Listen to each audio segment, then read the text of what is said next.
હવે આજે આપણે ઉદાહરણ નંબર 15 ઉપર જવાનું છે, બરોબર, કે જેની અંદર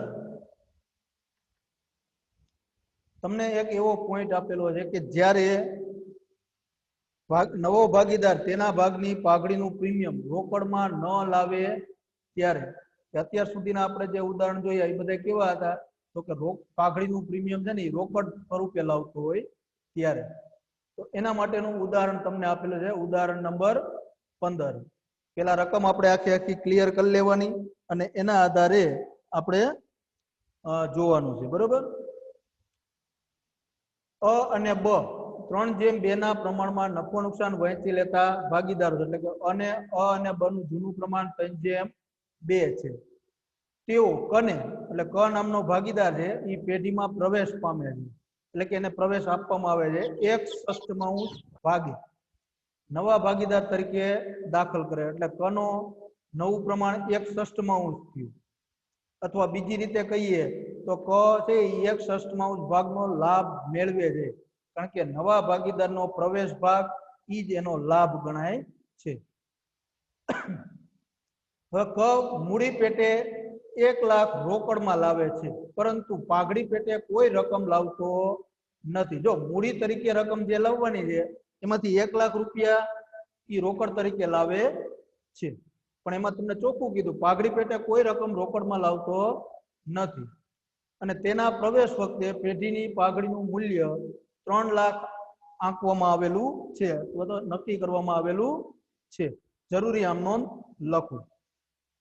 અત્યાર સુધી આપણે પાઘડીનું પ્રીમિયમ શું હતું, રોકડમાં આવતું હતું એટલે આપણે લખતા હતા કે રોકડ ખાતે ઉધાર, તે પાઘડીના પ્રીમિયમ ખાતે જમા, આવું કરતા હતા.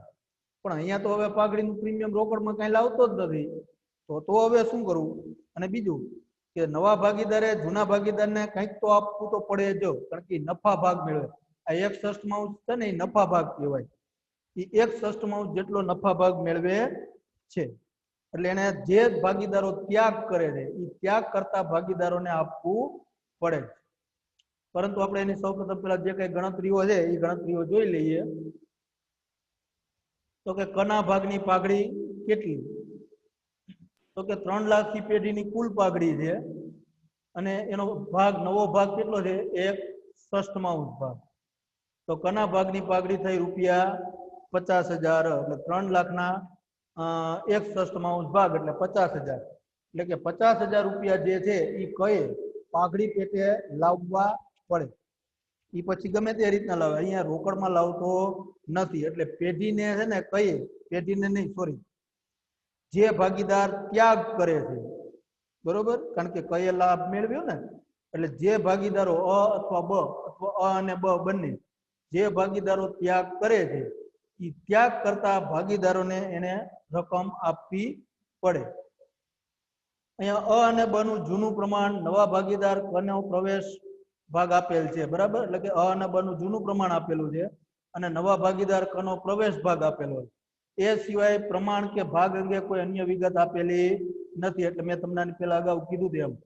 એટલે તેથી અ અને બ નું જૂનું પ્રમાણ ઈ જ ત્યાગનું પ્રમાણ બનશે. એટલે આપણે અહીંયા કોઈ ત્યાગના પ્રમાણની ગણતરી કરવાની રહેતી નથી. જો તમારે કરવી જ હોય તો તમે કરી શકો કે ધારો કે પેઢીનો કુલ નફો બરાબર 1 છે, પછી 1 માંથી કનો ભાગ બાદ કરો, બાકી જે ભાગ વધ્યો એને તમે જૂના પ્રમાણ વચ્ચે વેચો, એટલે તમને શું મળશે?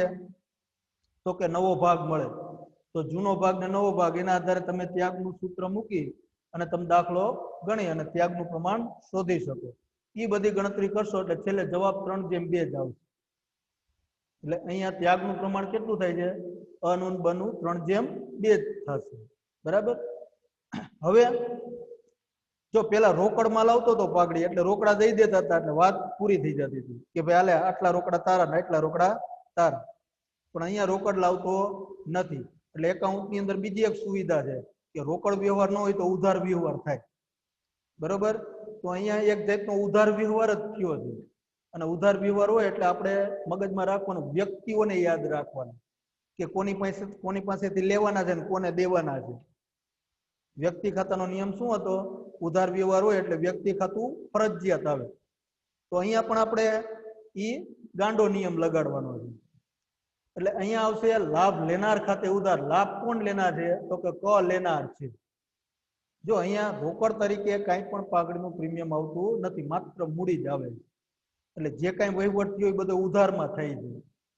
એટલે અહીંયા આપણે આમ નોંધ કઈ રીતના કરવાની થાય? પાઘડીની આમ નોંધ તો કરવી જ પડશે, બરાબર. પણ કઈ રીતના?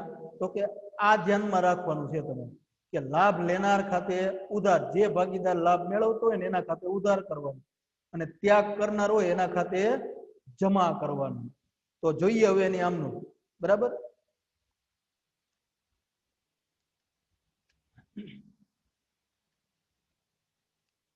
આપણી પેલી આમ નોંધ થશે મૂડી જે રોકડ સ્વરૂપે લાવે છે એની આમ નોંધ કરવાની થશે.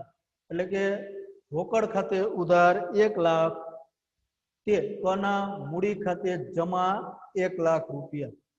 રોકડ ખાતે ઉધાર, તે કના મૂડી ખાતે જમા રૂપિયા 1 લાખ, કારણ કે મૂડી તરીકે લાવેલ રકમ રોકડમાં લાવે છે. એટલે એની આમ નોંધ. બીજી આમ નોંધ, તો કે બીજી આમ નોંધ મેં તમને કીધું હતું કે આપણે પાઘડીની કરવાની થાય. હવે પાઘડીનું પ્રીમિયમ અહીંયા રોકડમાં નથી લાવતા, એટલે જો અહીંયા આપણે આમ નોંધ નથી કરી, રોકડ ખાતે ઉધાર, તે પાઘડીના પ્રીમિયમ ખાતે જમા, પછી પાઘડીના પ્રીમિયમનું ખાતું બંધ કરી દઈએ. કેવી રીતે? તો કે પાઘડીના પ્રીમિયમ ખાતે ઉધાર, તે ત્યાગ કરનાર ભાગીદારના મૂડી ખાતે જમા. પણ અહીંયા ઓલરેડી કોઈ પાઘડીનું પ્રીમિયમ રોકડમાં લાવતો નથી, એટલે આ દાખલાની અંદર પાઘડીના પ્રીમિયમનું ખાતું ઊભું થશે નહીં, બરોબર. વ્યક્તિઓના જ ખાતા, વ્યક્તિ તરીકે અહીંયા કોણ છે? તો કે ભાગીદારો છે. એટલે ભાગીદારોના જ ખાતે ઉધાર કરવાનું, ભાગીદારના જ ખાતે જમા કરવાનું. પણ કોના ખાતે ઉધાર ને કોના ખાતે જમા? તો હમણાં મેં આગળ તમને કીધું તેમ કે જે ભાગીદાર લાભ મેળવે છે, કોણ લાભ મેળવે? તો કે ક, કારણ કે નવો ભાગીદાર છે, ક લાભ મેળવે છે. એટલે કના મૂડી ખાતે ઉધાર રૂપિયા 50,000, અને ત્યાગ કરનાર ભાગીદારના મૂડી ખાતે જમા. તો કે અહીંયા ત્યાગ કોણ કરે છે? તો કે અ અને બ બંને ભાગીદારો ત્યાગ કરે છે. તો કે અના મૂડી ખાતે જમા રૂપિયા 30,000 ને બના મૂડી ખાતે જમા રૂપિયા 20,000. એટલે આપણી આમ નોંધ થઈ કના મૂડી ખાતે ઉધાર 50,000, તે અના મૂડી ખાતે 30,000, તે બના મૂડી ખાતે 20,000. 30,000 ને 20,000 કેવી રીતના? તો કે ત્યાગના પ્રમાણમાં, જૂનું પ્રમાણ 3:2 છે એ પ્રમાણમાં નહીં, ત્યાગના પ્રમાણમાં જ વેચણી કરવાની. હંમેશા યાદ રાખજો, ભાગીદારી પ્રવેશનું ચેપ્ટર હોય કે ભાગીદારી નિવૃત્તિનું ચેપ્ટર હોય, પાઘડીની વેચણી હંમેશા ત્યાગના પ્રમાણમાં જ કરવાની. કઈ પાઘડી? ઈ ખાસ યાદ રાખજો કે જે નવો ભાગીદાર લાવેલ છે કે લાવવાનો છે. નવો ભાગીદાર જે લાવે છે અથવા લાવવાનો છે, તે જ્યારે તમે લાભ ત્યાગનું ગણતરી કરતા હોય ત્યારે, બરોબર. એટલે પ્રવેશના ચેપ્ટરની અંદર એટલું યાદ રાખવાનું કે કોઈ નવો ભાગીદાર પાઘડી રોકડમાં લાવ્યો છે કે રોકડમાં નથી લાવ્યો, ત્યારે ઈ રકમની વેચણી તમારે ત્યાગના પ્રમાણમાં જ કરવાની. એટલે આમ નોંધ આપણી આ રીતના થાય: કના મૂડી ખાતે ઉધાર, કારણ કે લાભ લેનાર છે માટે, અને અના મૂડી ખાતે જમા, અને બના મૂડી ખાતે જમા. 30,000 ને 20,000, કારણ કે આ બંને ત્યાગ કરે છે, એટલે ત્યાગનું પ્રમાણ 3:2 છે. રેડી? તો આ રીતની આપણી આ આમ નોંધ થઈ. હવે એના આધારે તમારે ઉદાહરણ નંબર જે આ છે ને 16 ઉદાહરણ નંબર, એ ઉદાહરણ નંબર 15 ને આધીન જ છે, બરોબર. હવે આની અંદર હું તમને સમજાવી દઉં કે કઈ રીતના કરવાનું છે. કે અ અને બ છે એ 2:1 ના પ્રમાણમાં નફો નુકસાન વહેતા એક પેઢીના ભાગીદાર છે. કને નફામાં 1/3 ભાગે નવા ભાગીદાર તરીકે દાખલ કરવામાં આવ્યો. આ તો આપણા માટે જૂની બાબત છે. પછી ક નામનો ભાગીદાર છે એ મૂડી પેટે 70,000 અને પાઘડી પેટે 30,000 રોકડમાં લાવે છે. જો અહીંયા તમને કીધું છે પાઘડી તરીકે 30,000 રોકડમાં લાવવાનું, પણ હજી આમાં એક બાબત છુપાયેલી છે.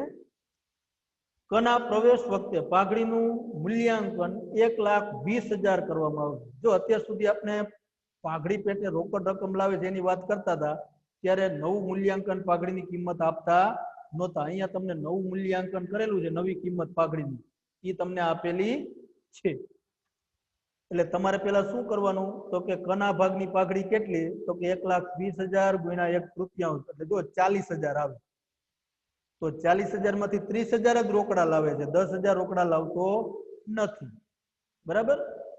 એટલે 30,000 જે રોકડ લાવે છે એને રોકડ તરીકે નોંધ કરવાની, અને 10,000 કે જે હજી બાકી રાખ્યા છે, જે લાવતો નથી, તો એનો હમણાં આપણે જે આમ નોંધ કરીને એ રીતના જ કરવાની. લાભ લેનાર ભાગીદાર ખાતે ઉધાર, ત્યાગ કરનાર ભાગીદાર ખાતે જમા, એ રીતના. અને રોકડમાં લાવે છે એમાં કેવી રીતના કરવાની, તો કે પાઘડીના પ્રીમિયમ ખાતે ઉધાર, તે ત્યાગ કરનાર ભાગીદારના મૂડી ખાતે જમા.